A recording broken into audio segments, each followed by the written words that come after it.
What's up, class? Miss Brown here. Today, we're looking at chapter 13. We're talking all about theories and the effects of mass communication. So, a great topic here. This is our last chapter of the class. So, hopefully, you'll love it as much as I do. I love talking about theories and really just the overall effects of mass communication. So, we do have four main points. It's a lot today, but it's good stuff. So we're going to talk about the effects debate. We'll talk about defining mass communication theory for you guys. We're going to look at a short history of mass communication, which is really going to be more the length of the lecture. And then we'll have a slide on media literacy skills as well. So let's kick it off with the effects debate. According to Baran 2024, he quotes that people are concerned about the effects of media. I feel like we've all kind of heard this, right? Although there is much scientific evidence that certain media can cause certain behaviors, there is also much evidence that they don't. So the difficulty here is the word cause, right? So although there's much scientific evidence that certain media can cause certain behaviors, there's also certain evidence that says it does not cause behavior, right? So, some questions here that you might have heard are: does television cause violence? Does beer ads cause increased alcohol consumption? There's so many different examples that we could look at that way. But again, it's really, um, this is a concern from the people. All right, so let's look at micro level effects and macro level effects. Micro level effects are effects of media on individuals, right? Like effects of media on Miss Brown. Where macro level effects are media's wide scale social cultural impact. So macro meaning many people, lots of people. So micro is individual, macro is many. Where micro level view is that media violence has little impact because some people may be affected, but most are not. However, macro level view is that media violence has a greater impact because it influences cultural climate. And I think we all can agree that mass media really does affect our culture. Okay, so let's continue with the effects debate. Administrative versus critical research. Okay, we're going to look at that. So, administrative research asks questions about the immediate observable influence of mass communication. For example, does a commercial campaign sell more cereal? Does a dose of celebrity gossip bring more clicks to a website? Potentially. And then you have critical research, which asks larger questions about what kind of nation we are building, right? Um, what are we building with all this media? And I don't have time to read this quote here, but this is such good stuff here. So Paul Lazarsfeld, 1941, he had this quote. And you know what? I'm just going to read it. It's so impactful. He said, "Today we live in an environment where skyscrapers shoot up and elevates, disappear and commuter trains disappear overnight. Where news comes like shock every few hours, where continually new news programs keep us from ever finding out details of previous news, and where nature is something we drive past in our cars, perceiving a few quickly changing flashes, which turn the majestic I can't talk today. The majesty of a mountain range into the impression of a motion picture. Might it not be that we do not build up experiences the way it was possible decades ago?" So he's basically just, this was 80 years ago. He's saying, like, we can't even appreciate nature because we're too busy doing all this other stuff, right? With all this media, we're chasing our own tails, right? We can't even appreciate nature. So, really, some food for thought there. Okay, so the effects debate continued. We've got transmissional perspective and ritual perspective. I am going to skip over these. I want us to really get into these theories. We're going to define mass communication theory. So, mass communication theories are explanations and predictions of social phenomena relating mass communication to various aspects of our personal and cultural lives or social systems. The cultivation analysis is the idea that television cultivates or constructs a reality of a world that, although possibly inaccurate, becomes the accepted reality simply because we as a culture believe it to be reality, right? So, this reality that we have to have XYZ to be happy, or all these different things. Then you have attitude change theory and middle range theory. So let's look at those.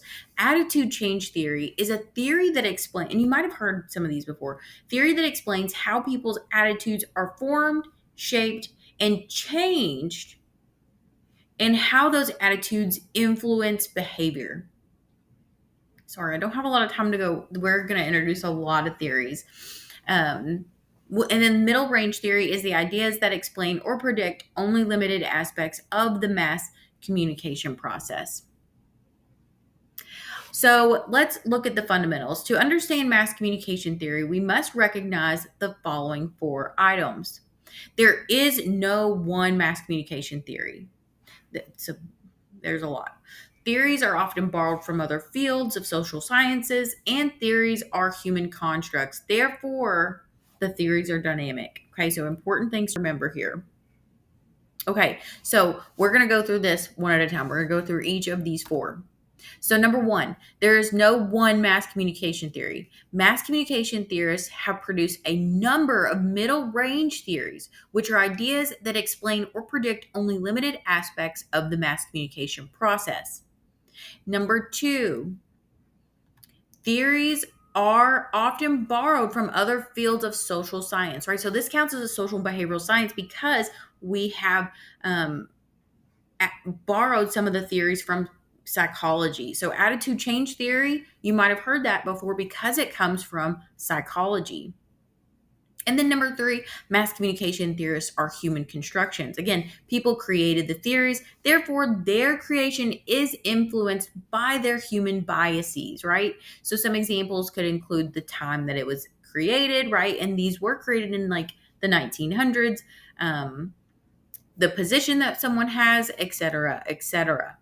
Number 4, mass communication theories are dynamic. So because theorists are human constructs and the environment in which they're created constantly change, the theories frequently undergo recasting, acceptance, and a rejection, right? So they're always going under construction, which is a good thing.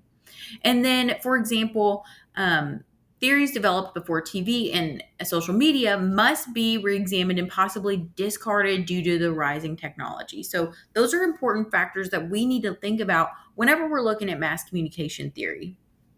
I am going to skip over these, that little piece there. So please look at that on your PowerPoint. But I really want us to get into these. So if we were in class, we would watch all these awesome videos to help you understand all these theories. But we are limited on time here. So unfortunately, please click on those if you want to in our PowerPoint and Blackboard. But let's look at the era of mass society theory from the 1900s to 1938. So, mass society theory is the idea that media are corrupting influences. They undermine the social order, and average people are defenseless against their influence. So, that is mass society theory. Please watch that 2-minute short video if you get the chance. Then you have hypodermic needle theory, or the magic bullet theory, which is the idea that media are a dangerous drug that can directly enter a person's system. So really good videos there too if you want to check those out. Then in 1938 through 1960, the emergence of the limited effects theory perspective came about. So, researchers learned that media influence was limited by individual differences, social categories, and personal relationships. The limited effects theory says that media's influence is limited by people's individual differences, their social categories, and their personal relationships. So, it takes all that into account, which is really, really cool. And then in 1940, Lazar Feld, who we just had that quote from earlier, that had the 2-step flow theory. And it was the idea that media's influence on people's behavior is limited by those who initially consume media content. Then they interpret it, consider their own values and beliefs, and then they pass it on to those who have more or less contact with people. Okay, so here's a good picture of that two-step flow. So someone reads a book and then they tell their significant other about it, and then someone tells someone else, right? Kind of like word of mouth in a way. Someone else watches the media, they let it marinate, understand it the way they want to, or whatever, and then they pass that information on. So the two-step flow theory, right? So really deep thinking there, but really a cool theory. All right, again, from psychology, we have the attitude change theory, collection of theories that explains how attitudes are formed, shaped, and changed through communication and how those attitudes influence behavior.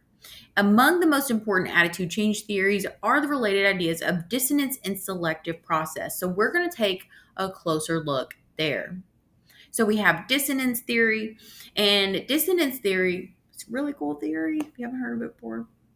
It argues that people, when confronted by new information, experience a kind of mental discomfort, which is known discomfort, aka dissonance, right? So it could be called discomfort theory, right? You're like, oh, I don't like that information. So then you're going to try to find information that is like a rebuttal. It supports what you actually believe because it makes you feel better, right? You don't want to hear about stuff that you don't believe in all the time. So as a result, they consciously and subconsciously work to limit or reduce that discomfort, aka dissonance, through the selective processes. And we're going to talk about these selective processes, right? So as a result of dissonance theory, humans consciously and subconsciously work to reduce the discomfort through three selective processes: selective exposure, selective retention, and selective perception. I'm not going to go into those due to time. Okay, so let's look at these. I know there's so many theories. I'm so sorry. Reinforcement theory. It's such good stuff, though. I really love talking about theories. Let's look at reinforcement theory. So Joseph Clapper's idea that this was Joseph Clapper's idea that if media have an impact at all, it is the direction of reinforcement. So reinforcement theory, and I mean, you're seeing that right now through different advertising that's coming out with different movies that are about to air, right? I feel like I saw the same freaking commercial on this one movie the other day like 4 times, but they're reinforcing it. Then you have uses and gratification approach, which is the idea that media don't do things to people, people do things with media. Cool, right? And then you have agenda setting, which is a theory that media may not tell us what to think, but do tell us what to think about. Agenda setting. Cool. Then we have social cognitive theory. That is also another one that's from psychology, if you've probably heard it before. And that's the idea that people learn through observation, from modeling, from imitation, and identification.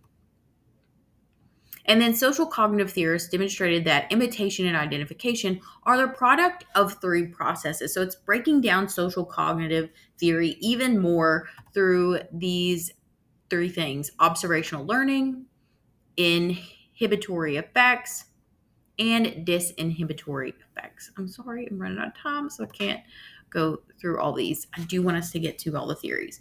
Cultural theory is the idea that meaning and effects are negotiated by media and audiences as they interact in their culture.